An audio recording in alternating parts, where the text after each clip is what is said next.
what's up, everybody? I'm John Miller, and this is How the Hell Did We Get Here? A U.S. history podcast. In the last episode, I discussed the volatile political situation the United States found itself in the second half of the 1790s, and how the events of that period intensified political divisions between Federalists and Democratic-Republicans. I talked also about the expansion of partisan newspapers, the transition to the Adams administration as George Washington retired from the presidency, and how the growing political awareness and participation of the quote-unquote middling sorts accelerated a transfer of political power from traditional elites to those not traditionally considered quote-unquote gentlemen. I also discussed the quasi-war with France and how the military preparations for a larger war and fear of the enemy at home led to the Alien and Sedition Acts that threatened notions of liberty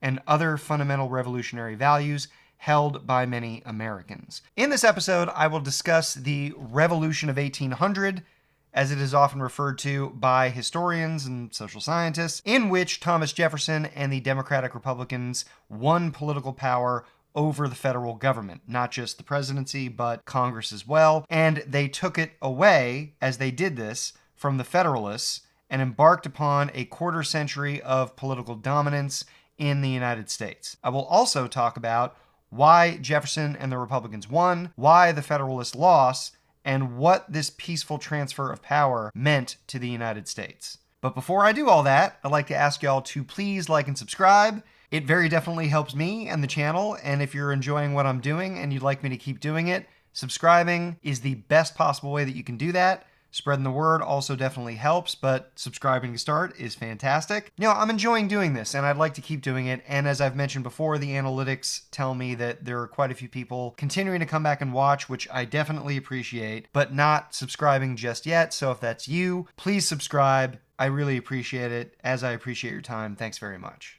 As I do before every episode, I'm going to list the resources that I use to put the episode together. I'm also going to give y'all a question to think about. So let me start with the resources. They are the same as the last few episodes.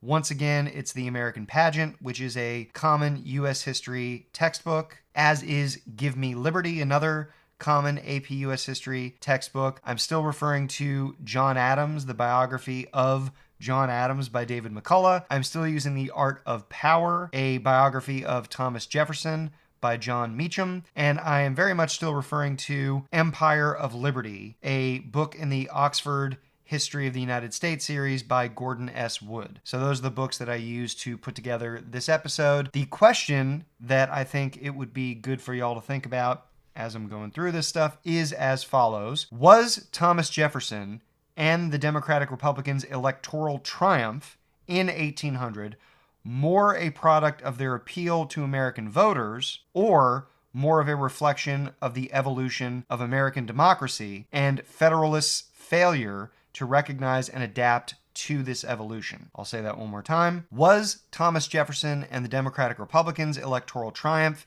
in 1800 more a product of their appeal to American voters, or more of a reflection of the evolution of American democracy and the Federalist Party's failure to recognize and adapt to this evolution? So think about that as I'm going through this stuff. I think it'll help you to get a better grasp on the information, process it better, and, hopefully remember it longer. All right, let's go ahead and get to the main stuff. Here we go. While John Adams and the Federalists' popularity had soared in 1798 as revelations of the XYZ affair and France's other forms of treachery and disrespect toward the U.S. came to light, and while all this enveloped the United States in an uber-patriotic atmosphere, these feelings were pretty short-lived. Adams' shocking move to push for peace with France at the beginning of 1799 lost him the support of most Federalist Party leaders, including Hamilton and the holdovers from Washington's administration that made up Adams' cabinet. All of these high Federalists, as I've referred to them, very much favored a war with France. They wanted to align themselves more closely with Great Britain. Going to war with France, they thought, would have additional benefits, focusing the military machine of the United States on a nemesis that they wanted to target, rallying the American public behind a cause that the Federalists had led, All of that, of course, would be good for the Federalists' future political prospects, but it didn't really work out that way. Adams knew it would almost certainly hurt him politically to push for a new peace commission to France, but he was totally convinced that the young, still fairly unstable country could not go to war with a great European power and be better off for it. And he had gotten word from various sources by late 1798 that the French government was ready to talk peace. The whole time all of this stuff is going on, as much as he enjoyed the popularity that he got from this patriotic surge in the United States as conflict with France emerged, he did not want war. He thought it would be bad. Unlike, say, Timothy Pickering, Alexander Hamilton, and some of the other high Federalists who thought, yeah, this war would be great, not just for the country, but for the Federalist Party. So Adams got some feelers from Europe, from France in particular, that maybe peace was possible, and he did not hesitate to do what he could to make it happen. So Adams pushed for peace despite what he knew would be the political downside for himself. As the election of 1800 approached, Adams and Charles Cotesworth Pinckney, who, if you remember, was the original envoy to France, they were both nominated for president and vice president.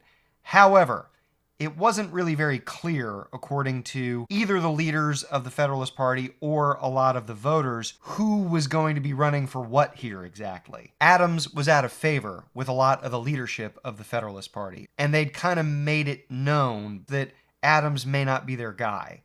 And Hamilton was certainly plotting to try to push for Pinckney to end up being president. So there was some ambiguity in the eyes of most everyone as the election of 1800 was going on, whether Adams was to be the presidential candidate or the vice presidential candidate. Same thing with Cotesworth Pinckney. Adams finally dismissed James McHenry, who was Secretary of War, and Timothy Pickering, who was Secretary of State, and it was because they had undermined him pretty consistently, and now, by 1800, he was absolutely certain that it was going on, and he was not as attached to the idea of maintaining continuity as he had been when he first took over the office of the president. That was his main justification for keeping Washington's cabinet in place, is that Washington had been this towering national figure, and Adams did not want to totally upend the apple cart as he was coming in to be the next president. So he kept those guys in place. It was a mistake. He acknowledged it by the time he was up for re-election in 1800, and he finally dismissed first McHenry and then Pickering, although Pickering kind of fought him, as I understand it. He had to be thoroughly encouraged that he was fired. Adams came to understand that these guys were listening a lot more to Alexander Hamilton than they were to him. That made it easy for him to say, okay, so long, and finally bring in his own guys. But by then, the damage had really been done. I've already discussed that Hamilton and Adams were not friendly at this point, and that stretched back to the first ever presidential election in 1788, when Hamilton had kind of tried to push Adams aside.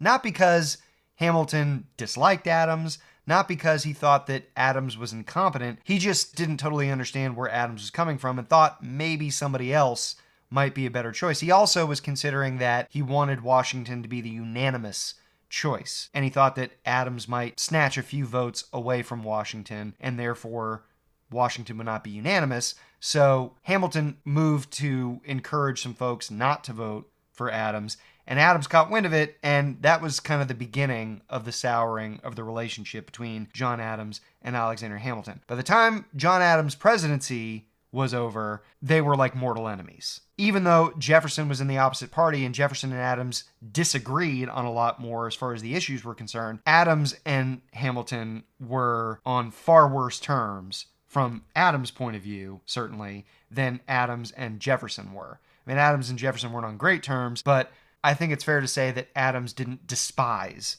Jefferson the way that he did Hamilton. He thought Hamilton was a guy of low character, an intriguer, as he called him, and never really forgave Hamilton for the stuff that went on during Adams' presidency, including this lovely incident. As someone who's an admirer of Hamilton, who appreciates him as a figure, this is not something that would go in his historical sizzle reel. This would not be something that fans of Hamilton would use to try to pump him up. Hamilton wanted to command this army during Adams' administration. He sought military glory. He thought a war with France was his opportunity to get it. And so Hamilton, pretty aggressively pushed to have a much larger military force that he could presumably command and lead to great victories. Adams totally shot him down, and in a way that made Hamilton feel stupid and condescended to, because that's kind of what Adams intended. Adams was irritated that Hamilton was so pushy about it, and Adams was irritated with the way that Hamilton presented the argument that war with France was inevitable, as though Adams was incapable of understanding what was going on his own. This whole story of their relationship, Adams and Hamilton going sideways, is really a case study in how political relationships can get super fucked up just by poor communication. Because these two guys didn't disagree on a whole lot. Adams and Jefferson, they disagreed on a hell of a lot more in terms of what the government should look like, how it should conduct itself, what American society should look like. But Adams and Jefferson ended up getting along, and they kind of patched things up through a series of letters toward the end of their lives. They actually ended up both dying on the same day, July 4th, 1826, and they wrote each other for about 14 years up to that point. So they, despite their very significant disagreements with each other politically, they managed to stay friends. Adams and Hamilton, however, were mortal political enemies to the day that Hamilton died in the duel with Burr. So it just goes to show that just because you agree with somebody on politics doesn't mean that you'll necessarily get along like gangbusters. Anyway, Hamilton had been insulted by Adams, as Hamilton wanted to pump up the military, and Adams wanted to try as hard as he could for peace. And Hamilton not only advocated for Pinckney as president, Coatsworth Pinckney as president, and not Adams, he then went on and did something extraordinary that you could make the argument, and a lot of historians do, destroyed the Federalists in the election of 1800 almost single-handedly. The election of 1800 ended up being relatively close. Adams didn't lose by that much, although Democratic Republicans took control of Congress pretty handily. Adams didn't lose by that much. You subtract what I'm going to explain here in a moment from the equation, and all of a sudden, maybe you could talk yourself into the idea that Adams would have won. Certainly, I've read historians who think that that might have been the case. But this happened. So Hamilton wrote this diatribe against Adams, which he intended for just other Federalists to see, but then it got in the hands of people he didn't want to get a hold of it, and they started to publish it in some of these rival partisan Democratic-Republican newspapers. And finally, so much of it got out there that Hamilton felt compelled to just release the whole thing. He thought, as was the case with that letter about his affair, that he'd just better get it out there and try to get control of it. So he publishes this letter from Alexander Hamilton concerning the public conduct and character of John Adams, Esquire, President of the United States. That's the title of the entire thing. It decried Adams as intemperate. He said, Hamilton, Adams was kind of crazy. Danced right up to that line of saying that Adams had lost his mind. That was probably the most insulting thing from Adams' point of view, is that he was, in the public view, not of sound mind, that he couldn't control himself. Adams was very, very proud of his intellect, of his judgment, and for somebody to say that he was borderline nuts, especially somebody as influential and as intelligent and as impactful on the Revolution and on early America as Alexander Hamilton had been, that cut to Adams' core, and he was deeply, deeply, deeply insulted by what Hamilton wrote. And the whole thing backfired and severely damaged both Hamilton's reputation, because it made him look like an asshole, a petty, political, partisan asshole that couldn't stand to even support somebody in his own party, and it screwed over Federalist hopes of getting any kind of electoral traction in 1800, because it came out just a couple of months before the election. Democratic Republicans were just overjoyed about their luck. They couldn't believe how lucky they were that all this happened. When Democratic Republicans, with a substantial amount of assistance from Aaron Burr, managed to win control of the New York State legislature in the spring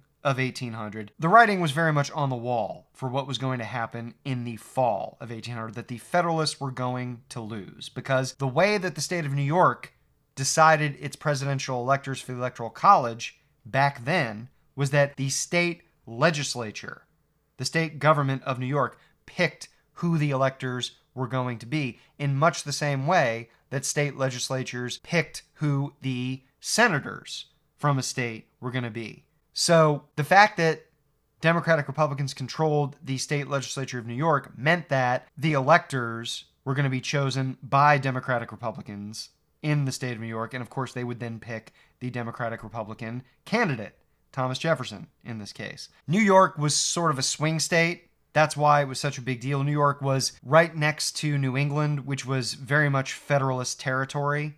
And New York had gone to Adams in 1796.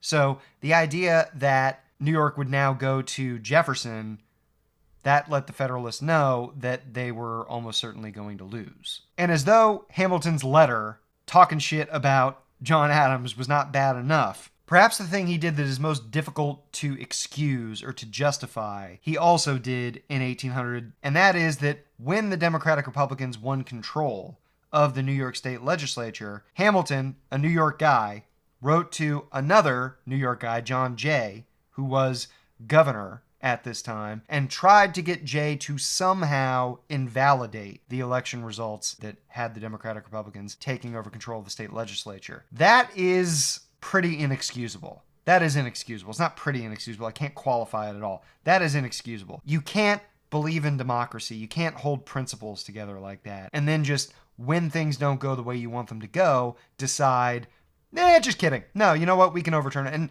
Hamilton tried to make some kind of Machiavellian justification for this, that like, hey, we can't be moral. We have to look out what's best for the country. We can't depend on our principles, which, I mean, that's what principles are.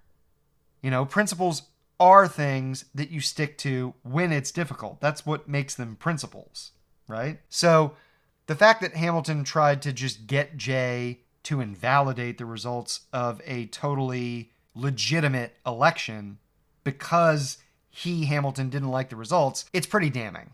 It's not his finest moment. And I think he was probably reacting both to what he saw as an existential threat to the government that he wanted to try to protect. He thought Jefferson and the Republicans were going to institute the kind of anarchic democracy that was going on in France during the Revolution. But it was also the fact that he'd had this string of embarrassments and political losses. He was exposed with the affair that he had to cop to in the mid-1790s. He didn't get his big military glory that he was hoping to get out of the quasi-war with France. And now he had a guy, Adams, in place that was going to represent his party who he just did not see eye to eye with. So I think it's a combination of, him kind of lashing out like this. It's a combination of really damaged pride and also a feeling that things were just not going his way. And that the country that he had worked so hard to set up, the Constitution he worked so hard to get ratified and structure, all of that was going to be destroyed. Okay, so on to the actual election and how that went. Democratic Republicans supported Jefferson for the presidency and Burr for the vice presidency, mainly because it seemed that having Burr on the ticket as the vice president would be vital to victory. The path to victory was going to go through the state of New York. Burr had a tremendous amount of influence in New York. He's the guy, again, that helped to swing the state legislature election toward the Democratic Republicans. So it only seemed natural and sensible that the Democratic Republicans, should put Burr up as their vice presidential candidate. The campaign was vicious, and I do mean vicious. It got really personal. We tend to think of politics today as being really ugly, and I'm not going to argue against anybody who says that, but it was just as ugly 225 years ago. Both Adams and Jefferson were attacked mercilessly by this very partisan press that existed at the time that I discussed a lot in the last episode. These newspapers that were basically just organs of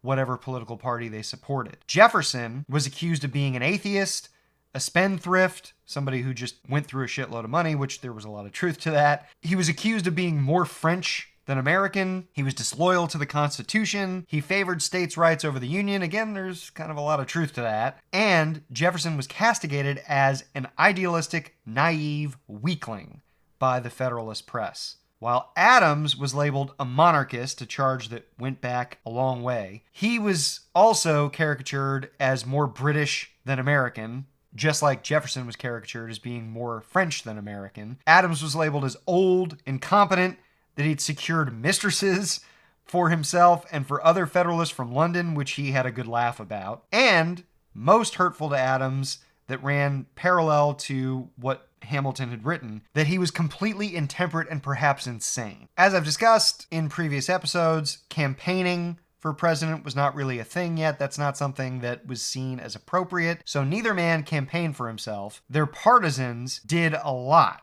of trying to turn out the vote for either Adams or Jefferson. Adams had the added difficulty of having Hamilton and other high Federalists scheming to try to get Cotesworth Pinckney elected as president. Ultimately, it was surprisingly close, given those difficult circumstances for Adams and for the Federalists. Jefferson and Burr tied with 73 electoral votes apiece. Adams had 65, so he was actually pretty close to getting majority. If he'd won New York, as had been the case 4 years earlier, he would have been president again. Pinckney got 63 electoral votes, and John Jay got 1 electoral vote. That's everybody. And this is where it gets tricky and difficult. Why and how did Jefferson and Burr end up with the same number of votes? Well, Jefferson and Burr had the same number of electoral votes because back at this time in 1800, when electors cast their votes, they did not differentiate between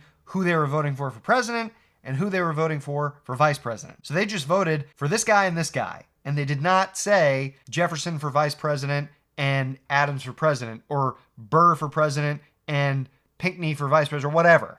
They just picked the two guys, and that was it. So in this instance, though no Republican, from my understanding, had seriously thought this was a possibility, Jefferson and Burr ended up with the same number of electoral votes. And that created a serious problem. As the Constitution prescribed, the election then went to the House. Burr did not offer to step aside for Jefferson, which is what a lot of Democratic Republicans and even Federalists had expected would happen when the results were known. And that led to what I would call the first constitutional crisis in American history. There were immediately rumors that the Federalists would back either Burr because of how much they hated Jefferson and were afraid of what he was going to do to the 12 years of work that they had put in designing the federal government, or putting the federal government into action, because the Constitution, as I've said in the past, is so vague. They, the Federalists, had been in charge for the first 12 years that it was instituted, and they built these structures, and they thought that Jefferson was going to just take a wrecking ball to all of it. So those folks who believed that said, let's just vote for Burr. He's ideologically flexible and morally flexible, and not a guy who's out for a particular vision of the country the way that Jefferson is. We can deal with that kind of a person. We can bring him along and make him at least hear us out, and hopefully he'll be somewhat pliable. Jefferson, we know, isn't going to listen to us at all. So that was the thinking of Federalists who thought maybe they would vote for Burr when it came time to vote in the House instead of for Jefferson. There were also rumors that some Federalists would conspire to deprive either Burr or Jefferson of becoming president by holding a vote in the House, which they still controlled. And they, the Federalists, some of them talked about holding a vote to make someone like John Marshall a makeshift head of the executive branch. And maybe then, after that had happened, they would have another election that they would somehow concoct. This is what happens when you don't have a lot of norms and a lot of history to back up what the federal government is going to do, how it's going to operate. You have a constitution that is pretty vague on the specifics. That means that how these processes are going to work is going to be established by precedent, by just doing them and figuring it out. The fact that there had not been a number of elections at this point, there had only been 3. This is the 4th one. It gave some leeway, some excuses for Federalists who wanted to go outside the system that we now consider set in stone, more or less, to do things that they wanted to do to accomplish their goals politically. That created a real potential mess. It meant basically ignoring some parts of the Constitution and improvising in a way that a lot of people did not think was acceptable. Jefferson and other Republicans responded to these rumors of placing a guy like Marshall in charge and then holding another election, basically just invalidating what had happened in 1800 by preparing to use military force, if necessary, to ensure that the Republicans would not be denied the presidency. So they're hearing this stuff and they're saying, okay, I guess that means we're going to have to take arms and it's going to be civil war. Jefferson is quoted as saying something to the effect of, if we allow things to go down this path, it's going to create a precedent, an example, that when an opposing party wins the presidency, these kinds of shenanigans are A-OK. And we do not want to set that precedent right now. We want to make sure that we nip this in the bud and that there is going to be a consistent, peaceful transfer of power from one party to another when that happens, as it's probably going to. So he, Jefferson, and other Democratic Republicans were prepared to make it a fight, a literal fight, if they had to. Governor Thomas McKean of Pennsylvania, a Democratic Republican, ordered the militia to be called up and full arms to be readied, as he prepared to bring, quote, to justice every member of Congress or other person found in Pennsylvania who should have been concerned in the treason. So McKean is out and out calling it treason. James Monroe, who was governor of Virginia at this time, which was a real hotbed of Democratic-Republican political power, he made similar preparations and apparently expressed similar sentiments. Some Federalists, like Marshall, did talk about throwing their support behind Burr because they detested Jefferson's character. Not just that they thought Jefferson was going to blow up everything the Federalists had worked on for the last 12 years, but Marshall, who, by the way, was Jefferson's cousin, and Marshall is from Virginia, so he's a Southerner, but a Federalist, and a guy that knew Jefferson pretty well and didn't think a whole lot of him, apparently. He and others talked about supporting Burr because they thought Jefferson was not only gonna maybe blow things up, but just didn't have the character, that he was not a trustworthy partner in government the way that they would need to make things work. But support for Jefferson came from a surprising source. It was none other than Alexander Hamilton, the guy that Jefferson maybe despised most in the world, who pushed back against the notion of Burr becoming president and worked very hard to get Jefferson elected rather than Burr.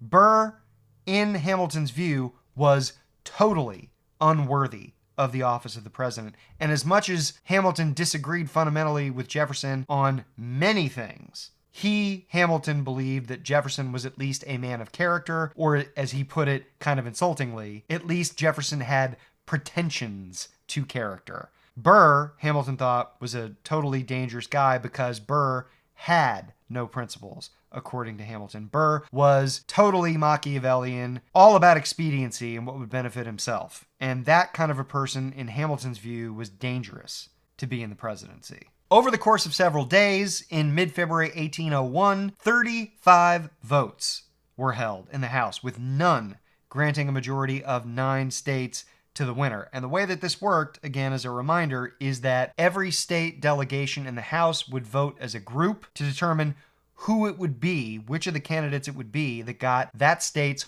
one vote in the House. So there are a total of 16 votes to get. That's how it would work, by the way, today. If there had been a tie in the Electoral College between Donald Trump and Kamala Harris, then it would have come down to the House of Representatives, and there would have been 50 total votes. And whoever got 26 of them would have ended up becoming president. So after 35 votes, Jefferson may or may not, this is disputed, and Jefferson always pushed back against this, but he may have worked out a deal with the Federalists, although he denied giving any assurances of any kind. And there's this incident that he recorded, this conversation that he had with John Adams, where John Adams says to him, hey, look, if you agree to these principles, namely that you preserve the financial program that Hamilton put into place, you keep the Navy in place, and you don't just purge the government of all Federalists, we will vote for you. The Federalist Party will vote for you. And Jefferson apparently responded, no, I'm not good with that. I'm not going to enter into the office by, as he put it, capitulating.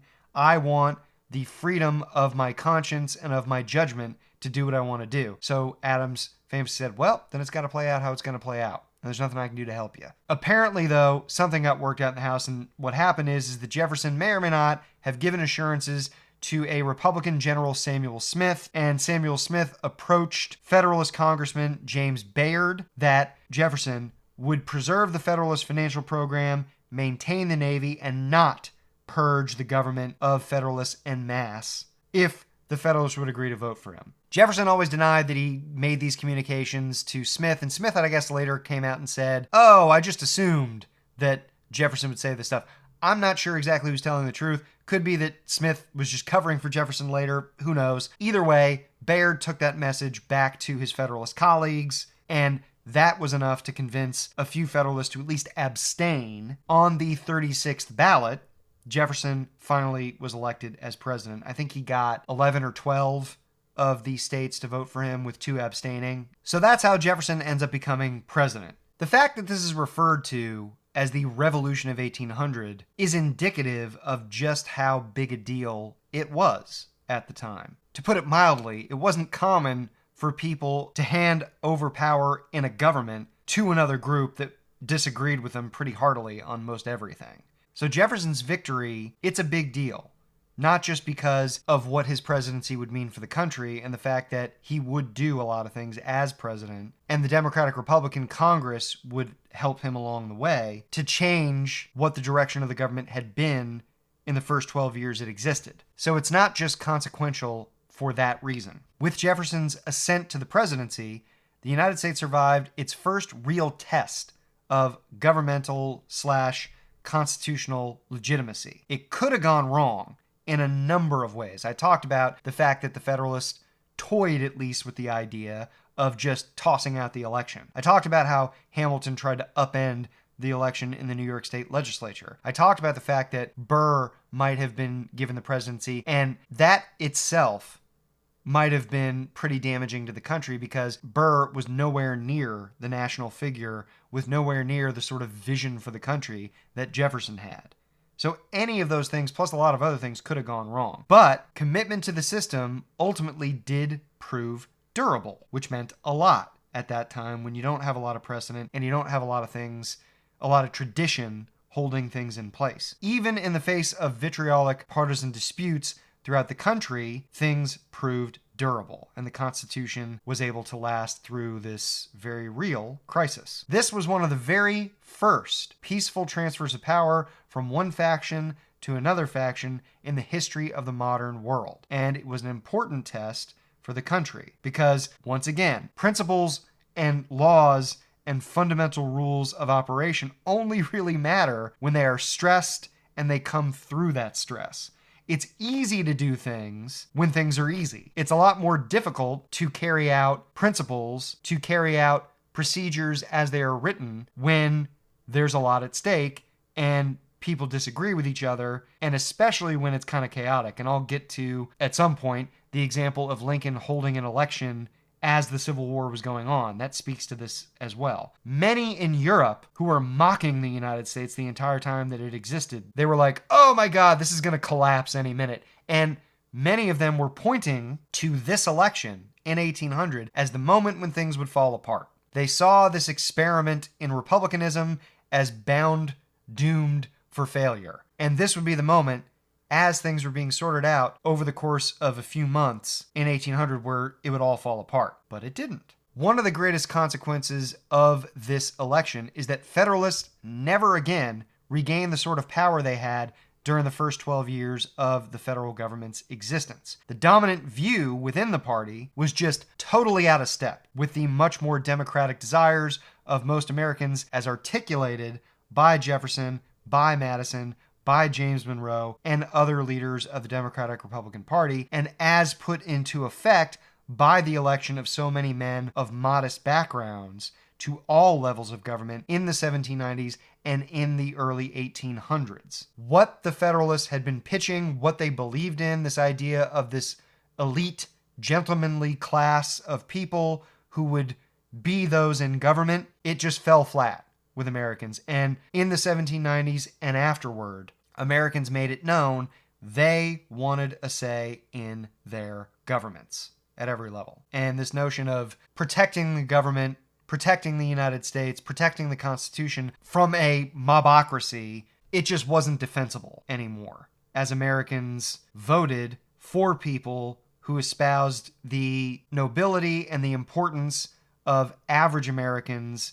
having an active voice in their government, of the United States government not being dominated by the traditional elites. By the way, over half the members of the Republican-controlled 7th Congress that convened in December of 1801 were new. They had not been in federal office, at least in Congress before. I think some of them may have held some kind of other federal position maybe before, but a big chunk of them were new to it and were the kinds of people that I'm talking about, not descended from the wealthy planter aristocracy or not from the merchant and banking families, or not very well educated folks that went to what we now call the Ivy League schools. These representatives were in many cases from the West, not formally educated, not from wealth or privilege. They were just average yeoman farmers in many cases who, for whatever reason, won the respect and the trust of people like them. And that's how they got elected to Congress in the first place. I think it's important to point out that in the view of some historians, Jefferson's victory helped to avoid what might have been a civil war, or at least a peaceful dissolution of the Union. Federalists like Hamilton did not seem to grasp that their conception of the American state was not going to be acceptable to the middling sorts who now wielded so much political power in so many of the states. The Federalists just refused to accept that that's what a very healthy majority of Americans now wanted. Democratic-Republican politics would come to dominate the country for the next quarter century as the population, territory, political participation, and economic development of average Americans all grew substantially and became more complicated in that era, in the 1800s, teens, into the 1820s. Jefferson would become the first president also to spend his entire presidency in the District of Columbia. Adams had been there for the last year or so of his presidency. He'd lived in the White House. He was the first president to live in the White House, although it was not called the White House for quite some time. I don't know exactly when, but at least decades after it was the president's house or the president's mansion. It wasn't called the White House for a long time. But Adams was the first president to reside there, and Jefferson was the first president to serve out his entire presidency while living in the president's mansion, the White House, as we now call it. And D.C. was nothing like what it looked like now. For a very long time, D.C. was this wilderness with a few big government buildings like the Capitol, like the president's house. It's kind of weird to think about it, but there was just apparently wild animals all over the place. There were cows on the National Mall, all kinds of shit. It stayed that way in large part because the Republicans, under Jefferson's leadership for decades, did not provide much money to build out the national city. There were people who thought that within just a few years of DC becoming established, it would become this booming metropolis, and it didn't get there for a very long time, in large part because the money was just not provided to make it that way for the first few decades that it was a thing. Last thing I'll say, and I mentioned this in the last episode, but it's worth repeating. Though news of the successful peace negotiations with France came to the U.S. in the first week of November of 1800, it was way too late to help John Adams and the Federalists. Importantly, though, Adams and the Federalists did pass the Judiciary Act of 1801 as they, both Adams and the Federalist Congress, were lame ducks. You've heard that phrase before. It comes from the notion that a lame duck, a duck with one foot that's not operating, would just swim in a circle because it could only paddle with the one foot. That's where that metaphor to describe an outgoing political party, an outgoing president, comes from, because they can't really do much once they've lost an election or can't be elected again and they're on their way out. That's the theory anyway. But sometimes they do very significant things, and the Federalist Congress and Adams as president passed the Judiciary Act of 1801. Adams appointed a number of judges and justices of the peace in his final months, and most importantly, for the long-term history of the United States, Adams appointed John Marshall to be Chief Justice of the Supreme Court, and he would sit on the Supreme Court as Chief Justice for over 30 years. And Marshall was a guy who, while not a high Federalist like Hamilton, Pickering, some of those guys, very much was a Federalist and helped to keep those principles alive with his long tenure in the court. And he authored some of the most important Supreme Court decisions in the court's history. I would argue the single most important Supreme Court opinion in the court's entire history, Marbury versus Madison, which I will get into in future episodes. That's it for today. Thanks very much for watching and listening. As always, I really appreciate your time. Again, please like and subscribe if you have not already done so. I sound like a broken record, but it is very important, and I would really appreciate any of you who choose to do that. You can get in touch with me if you'd like by emailing me at howthehelldowegetherepod@gmail.com, or you can send me a text message or a voicemail at area code 951-525-5536. Thanks very much, take care, and I will catch you all next time.